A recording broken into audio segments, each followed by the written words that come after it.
Bonsoir à tous, merci de choisir Kavi TV. Bienvenue dans cette édition d'information. Les titres. Les résultats de l'examen du CEE de certaines circonscriptions ne sont toujours pas disponibles. Mohamed Ansa Kamara, porte-parole du ministère de l'Enseignement préuniversitaire, ne reste pas indifférent. Il soutient qu'il y a eu des fausses notes enregistrées dans ces communes et préfectures concernées. Il faut donc répandre la correction. Les Échos, c'est dans ce journal. Page noire, Salifou Kamara, Super V, ancien président de la Fédération guinéenne de football, a rendu l'âme dans la soirée de ce lundi à Paris suite à une longue maladie. Notre rédaction a recueilli des témoignages du consultant sportif Carno Saïdi Diakité. C'est tout pour le titre, les détails c'est dans un instant.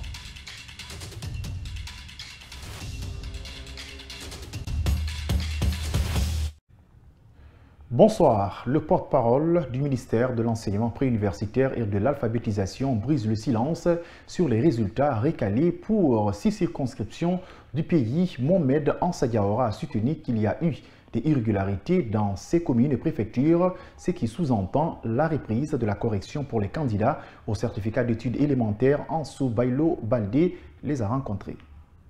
Le retard accusé pour les résultats de 6 communes et préfectures au compte du certificat d'études élémentaires CEE 2024 est dû à des irrégularités selon Mohamed Ansa Diawara, le porte-parole du ministère de l'Enseignement préuniversitaire et de l'Alphabétisation, soutient qu'il y a eu des notations fantaisistes pendant la correction. Les principes et règlements généraux sont clairs là-dessus. Quand il y a de telles situations, deux situations s'offrent à nous. La première situation, c'est d'annuler l'examen en ces localités-là. Ou s'il s'agit d'un élève, annuler son examen. Et l'autre situation, c'est de reprendre la correction en ces localités.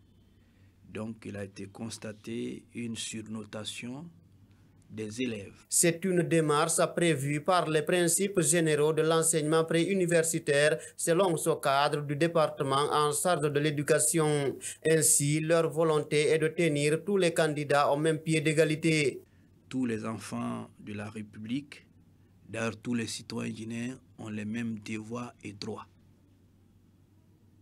Donc de ce point de vue-là, on ne peut pas privilégier une localité au détriment d'une autre. Non. Donc, il faudrait que les mêmes traitements soient partout. Le ministère de l'Enseignement préuniversitaire et de l'Alphabétisation mettra tout en œuvre pour la reprise réussie de la correction pour les 6 communes et préfectures qui n'ont pas connu leurs résultats du CEE, promet Mohamed Ansa Diawara. Aujourd'hui, il est question de reprendre la correction du CEE en ces lieux-là après constatation.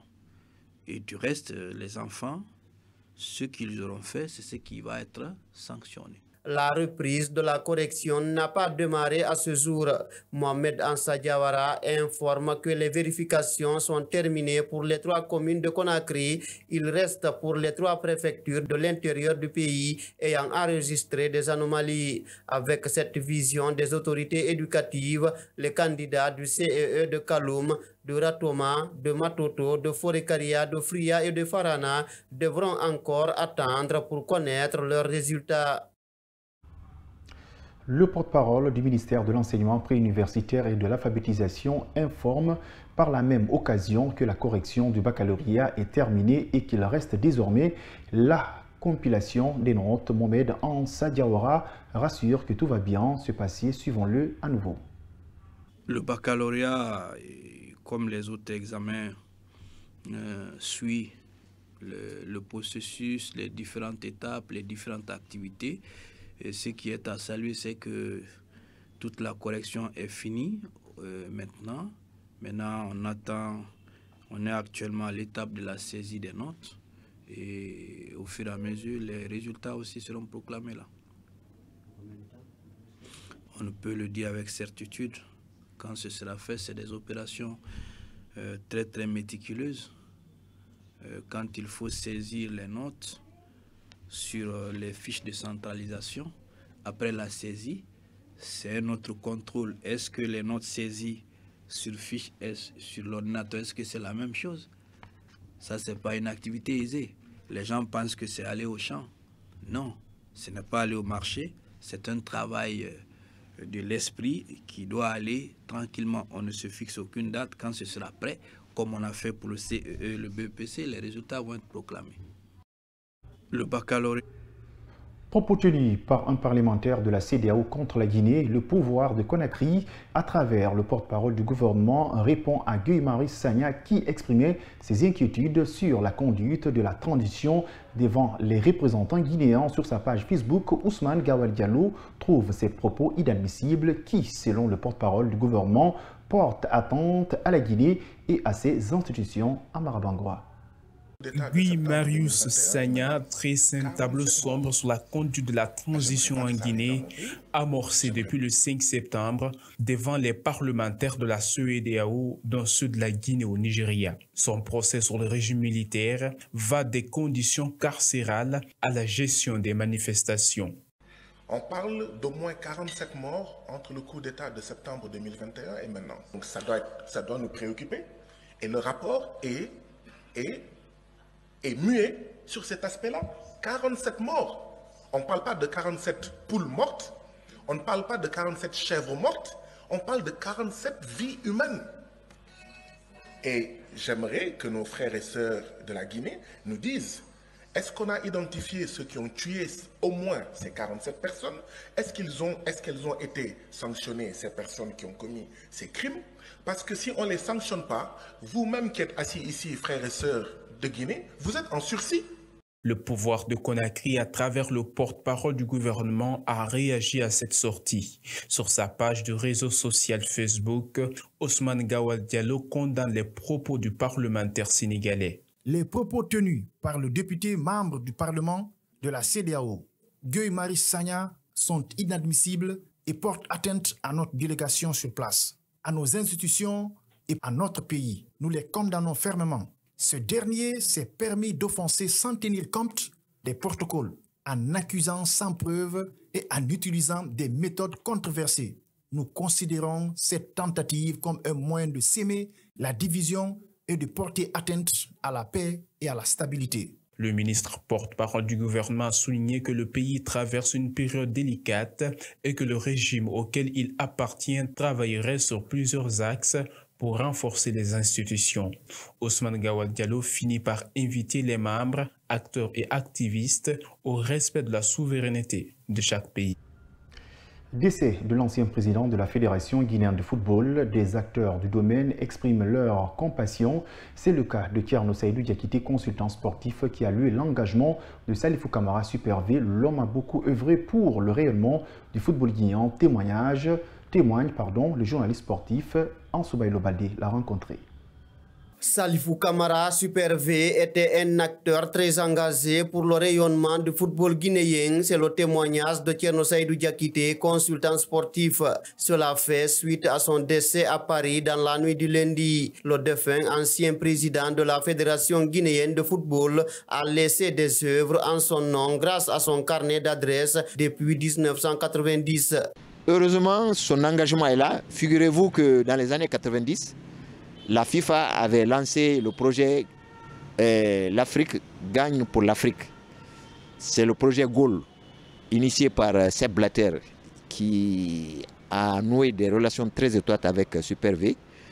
Et Super V a profité de cette relation pour que le projet Goal, la Guinée en soit bénéficiaire. C'est ainsi que la construction du siège de la Fédération guinéenne de football à Temnetaï a été financée par le projet Goal. Le centre technique de Nongo, c'est une des parties du projet Goal. Et le centre d'hébergement aussi, à Nongol, c'est une des parties du projet Goal. Vous voyez donc qu'il a laissé un très bon héritage pour la Guinée. Malgré sa personnalité, Super V est toujours resté au même niveau que les autres, se rappelle Thierno Seydou Diakité. C'est un homme très effacé, humble, alors qu'il avait de solides relations en Guinée et à l'étranger et dans le monde du football. Bon, figurez-vous qu'en dépit de ses relations et son carnet d'adresse. Il était très effacé. Vous pouvez le rencontrer à pied dans les rues de Kaloum, tout simplement habillé. On ne pouvait pas s'imaginer que c'était lui, Salif Kamara Super V, qui a été pendant quelques années président de la Fédération guinéenne de football et un homme d'affaires très avisé. De 2011 à 2016, il a géré les affaires du football national. Salifou Kamara, Super V, a dirigé la Fédération guinéenne de football de 2011 à 2016. Son décès laisse un vide pour le football guinéen. Dans sa famille, personne n'a accepté de nous accorder un témoignage. Au Rwanda, le président sortant et candidat à sa propre succession, Paul Kagame, est arrivé en tête du scrutin présidentiel rwandais qui s'est tenu lundi avec 99,15% des voix, selon les résultats provisoires annoncés par la Commission électorale nationale NEC. Paul Kagame, candidat du Front patriotique rwandais FPR, a remporté le scrutin pour un 4e mandat de 5 ans à la tête du pays. Commentaire Mamadou Tanouba. Au pouvoir depuis 30 ans, Paul Kagame remporte haut les mains le scrutin présidentiel pour un 4e mandat consécutif. Sur les 79% des bulletins dépouillés, il arrive en tête avec 99,15% des résultats partiels. Ces résultats ont été annoncés lundi soir par la présidente de la Commission électorale nationale, Oda Gazingwa. Le candidat du Parti démocrate vert du Rwanda, Frank Habineza, obtient 0,53% des voix et le candidat indépendant Philippe Mpayimana obtient 0,32%.